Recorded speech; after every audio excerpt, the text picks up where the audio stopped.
ሰላም እንዴናችሁ? በያላችሁበት ሁሉ ነገር ሰላም ነው። አሸይና አንድ ያላችሁ ሞኝላችሁ አለው በዘበጭ ስትገቡ እንደልማዳችሁ ላይክ እና ሼር እያደረጋችሁ ሐሳቦቻችሁን ለብዙዎች አካፍለው ለዚህም አመሰግናችሁ አለ። ዛሬ ወደ ሚዛናችን ይዘን መጣን። እንግዲህ የታገቱት 51 ሰዎችን ነው ከአዲስ አበባ ጎጃም መስመር እስከ ጎሃጽዮን በፍቼ መስመር ያለው በጣም እጅግ በጣም አደገኛ መስመር ሆኗል።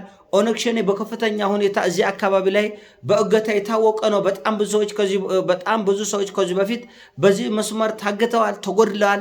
በሚሊዮኖች የሚቆጠር ገንዘብ ኦነግ ሸኔ ነጥቃል፣ ዞርፋል ማለት ነው። አሁንም ደግሞ በተለመደ መልኩ ሰሞኑን እንደምታዩት እንግዲህ 51 ሰዎችን ሹፌርን ከነረዳት ተመልከት። አሁን በአውቶቡስ በዚህ በትራንስፖርት የሚመላለስ አብዛኛው ሰው ምስኪን ነው። በጤና ጉዳይ፣ በሕክምና ጉዳይ፣ በስራ ጉዳይ የሚራራጥ ድሃን እንጂ ባለሀብቶ በአውሮፕላን ነው የሚመላለሰው። ምን ሊያደርግላችን? እነዚህን ምስኪን ሰዎች አገታችሁ። ማዕት ሴቶች ነው ያሉት። እነዚህ ሴቶች ኦነግ ሸኔ ይታወቃል፣ በመድፈር በመግደል ይታወቃል። ሊደፈር ይችላል፣ ሊጎደል ይችላልም። እኛ በጣም እጅግ በጣም ልብ የሚሰብር ነገር ነው። እንግዲህ አሁን ነገ ከነገ ወዲያ የምታዩት የምትሰሙት ነገር ነው። 1 ሚሊዮን የሚጠየቁባቸው አሉ፣ 2 ሚሊዮን 3 ሚሊዮን የሚጠየቁባቸው አሉ። ይህን ሁሉ ማን ከፍሎ ነው እነዚህን ሰዎች የሚያስለቅቅ?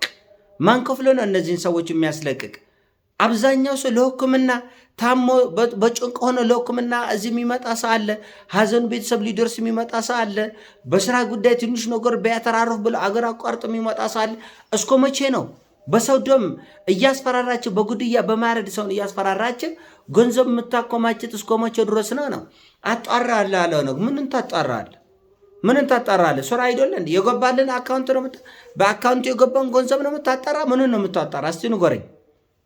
ሾኔ እስቲ ይሄ ጉዳይ መረጃ ደርሰኛል አጣራለሁ። አጣርተህ ምን ልታመጣ? አጣርተህ ምንድን ነው የምታጣራው? ስለዚህ ያው ገንዘብ ነው። ፋራ ቁጥር አይፈራም። የፈለጋችሁትን ቁጥር ትጦራላችሁ። በዚህ ገንዘብ አካውንታችን ላይ ካልገባ እኮሌን አርዶን፣ እኮሌን ጎለን፣ እኮሌን ቆጥቅጠን እንጥላለን ነው። በቃ ሌላ ምንም ሱለት የለውም። እና እስከ መቼ ነው ይሄ ነገር የሚቀጥለው? ህዝቡ ተጨንቀው ይጎርማቻል።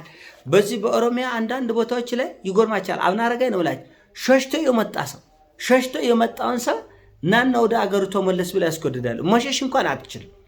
ለምንድን አገሩ ሁሉ ሰው ሎቆ ሲሄድ ማን ይቆልባል? የሚቆልብ ሰው ስለጠፋ ርቀው ወደ ከተማ የገቡትን ተመልሳችሁ ወደ መሬታችሁ ካልመጣችሁ በስተቀር መሬቱንም ቀምታ ለሌላ ሰው እንሰጣለን፣ ቤታቸውንም እናቋጥላለን በአስቸኳይ እንድትመለሱ ብላ እዚህ ደረጃ ነጭካኔ፣ እዚህ ደረጃ መኖርም አትችልም። ስትኖርም እሱን የመቆለብ ግዴታ አለበት። ስትኖርም ቤተሰብ እየታገተ ለታገተ ቤተሰብ 300 ሺህ 400 ሺህ 1 ሚሊዮን መክፈል አለበት። ራሱ ኦሮሞን ህዝብ ራስ እንዴት እንዳስቃየ ልነግራቸው አልችልም። የሚናገሩ ስለጠፋ ነው። እና እንደገና ደግሞ በዚህ በጎጃም መስመር ደግሞ ትንሹም ትልቁም እየታገተ እስከ መቼ ነው በሚሊዮኖች የምታፍሰት? እስከ መቼ ነው በሰው ዶም ላይ ገንዘብ የምትሰርብ?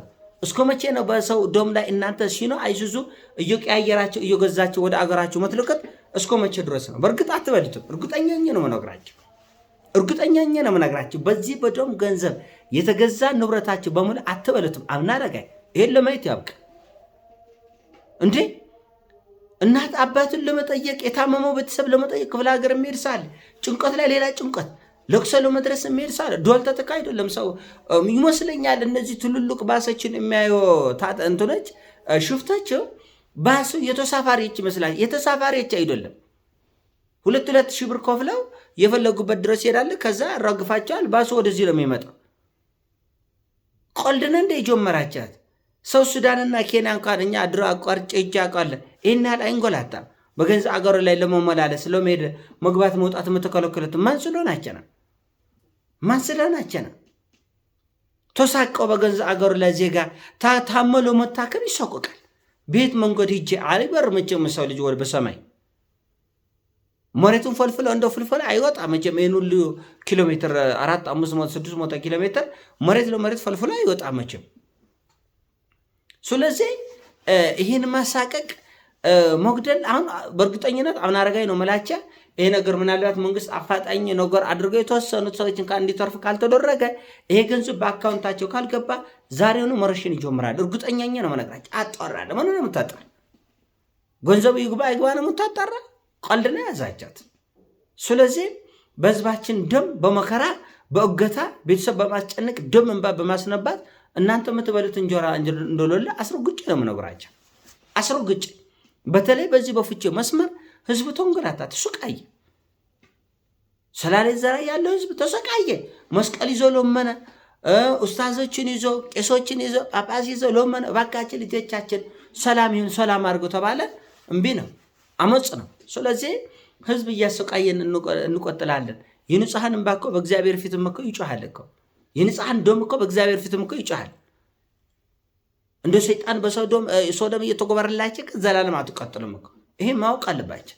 ስለዚህ ለምንድን ነው ህዝብ የምታስጨንቀት? ለምን 51 ቤተሰብ በእርግጠኝነት ከዚህ ላይ 50 ሚሊዮን ብር እቅድ ተይዟል። በትንሽ ማለት ነው። አሁን ሾኔ 50 ሚሊዮን ብር እቅድ ይዟል። እቺ አንድ ሚሊዮን ቢያንስ ከእያንዳንዱ ላይ እሱም እስከዛ ድረስ ካልደፈሩ ነው፣ ሴቶቹ ካልደፈሩ ነው እሱም። ስለዚህ ይሄ ነገር በጣም አሳሳቢ ነው። እርምት ያስፈልጋል። ምንም እዚህ ጉዳይ ላይ ምን ደራደሩበት ሁኔታ አይደለም። ዜጎችን ልቆቀው፣ ዜጎችን አታገቱ፣ ዜጎችን አተንገላቱም። እናት አባት ታመው በአስቸኳይ ድረስ ተብሎ የሚሄድ አለ፣ ለቀብር የሚሄድ አለ፣ ለሕክምና የሚሄድ አለ፣ ለንግድ የሚሄድ አለ፣ የሆነ ፋይል ፍለጋት የትምህርት ማስረጃ ለማሟላት የሚራራጥ አለ። እንጀራ ፈላጊ ነው ሁሉም። ባለሀብት በፕሌን ነው የሚመላለሰው። 5,000 ብር ከፍሎ መሄድ የማይችል ሰው እኮ ነው በ2,000 ብር በምናምን አገሩ ደርሶ መልስ ስንት ነው ወጪውን ብቻ አስቡት እስቲ። እናንተ አይምራችሁ ይስራላችሁ እስቲ፣ ወጪን አስቡት ምን ያክል ከባድ እንደሆነ። እና እንደገና ከዛ በሰው ለአንድ ሰው 1 ሚሊዮን ብር ከየት አምጥቶ ነው? ከሰማይ ይሸመጥጣል ገንዘብ 1 ሚሊዮን፣ ከመሬት ላይ ይፈልቃል 1 ሚሊዮን። እና ስርዓት አልበኞች ናቸው። እስከ መቼ ነው የሚቆጥለው? በንጹሐን ደም ላይ የምትነግዱበት እስከ መቼ ነው? እስከ መቼ ነው ጉዳይ የሚቆጥለው? እኛ ለህዝብ ነው እየቆምነው። እኛ ከፋኖ ጋርም ቢሆን እንሰራለን። እኛ ከማንኛውም ኃይል ጋር ከማንም ጋር አትሰሩም። እናንተ ሆዳሞች ናቸው። እኛ ከመንግስት ጋርም ተደራድረው ነው። እኛ ከማንም ጋር አትሰሩም። ከመንግስትን ከሸኔን ከወያኔን አትሰሩም። ለምን? የሁለት ሰዎች ናቸው። የሽፍታት የወንበዴ ጥርቅም ነው። በየጊዜው ማረድ መግደል። ስንት ዓመት ሙሉ? 5 ዓመት ሙሉ፣ 6 ዓመት ሙሉ። እና ቢያንስ ህዝባችን መግባት መውጣትን ልትከለክል አትችልም። የታመመ ሆስፒታል እንዳይደርስ፣ ወደ ስራ እንዳይሄድ፣ ቤተሰብ እንዳይጠይቅ፣ ለተቸገረ ሰው ተራርጦ እንዳይደርስ በዚህ በጭንቅ ጊዜ 2 ብር 3 ብር 4 ብር አጦራቅሞ ነው ሰው ቤተሰብ የሚጠይቅ። ደልቶት ገንዘቡ ሞልቶ ፈሳ አይደለም። ለእናንተ እገታ በጠየቃችሁት ቁጥር በአካውንታችሁ ገንዘብ የሚገባ ምን ያህል ቶርች እንደምታደርግ እናውቃለን። ከዚህ በፊት እኛ መረጃ አለን። ስንት ቤተሰብ እንደተንገላታ ከዚህ በፊት ስንት ወዳጆቻችን እንደተንገላቱ እናውቃለን። ስለዚህ ይሄ በአስቸኳይ መቆም ያለበት ጉዳይ ነው። መንግስትም ይህን ጉዳይ በአስቸኳይ መላ መፈለግ አለበት። እነዚህ ሰዎች እንደወጡ መቅረት የለባቸውም። እነዚህ ነፍሰ በላች ናቸው። ምንም ርህራሄ የለም።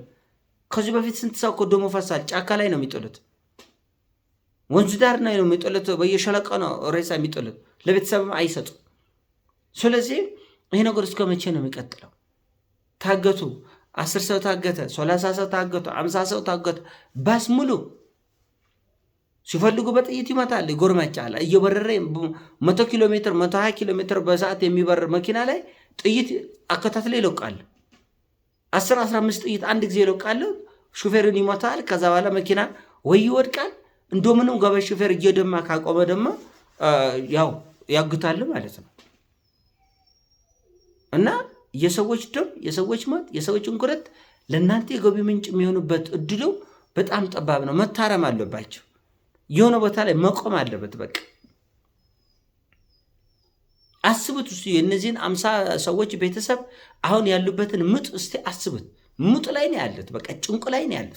ገና ቤተሰብ አገር ተሰብስበው እግር ላይ ተወድቆ ቁበርኝ ልጅ ሊሞት ነው፣ ቁበርኝ ባሌ፣ ቁበርኝ ሚስቴ ብለው ሰው እና ይሄ በጣም አስነዋሪ ነው። በቃ መቆም አለበት። ይሄ ቦታ በተደጋጋሚ ነው ሾኔ ይህን ድርጊቱ የሚፈጽም ዛሬ መጀመሪያ አይደለም።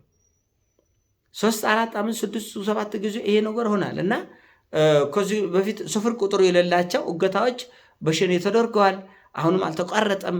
ገና ወደፊትም እኔ እሰራለሁ ከአሜሪካ ጋር፣ ከኢትዮጵያ ጋር፣ ከፋኖ ጋር፣ ከወያኔ ጋር፣ ከማንም ጋር አትሰርም እናንተ ጉድያ ነው። በቃ ዋና ዓላማችን መግደል ነው ማጥፋት ነው። እና ይሄ ነገር በጣም ጥንቃቄና ትኩረት ሊሰጠው ይገባል ባይኔ። ይሄን ሐሳብ ነው። ሲሞቻችን ላይክ ሼር አድርገው። ወዳችኋለሁ። ፒስ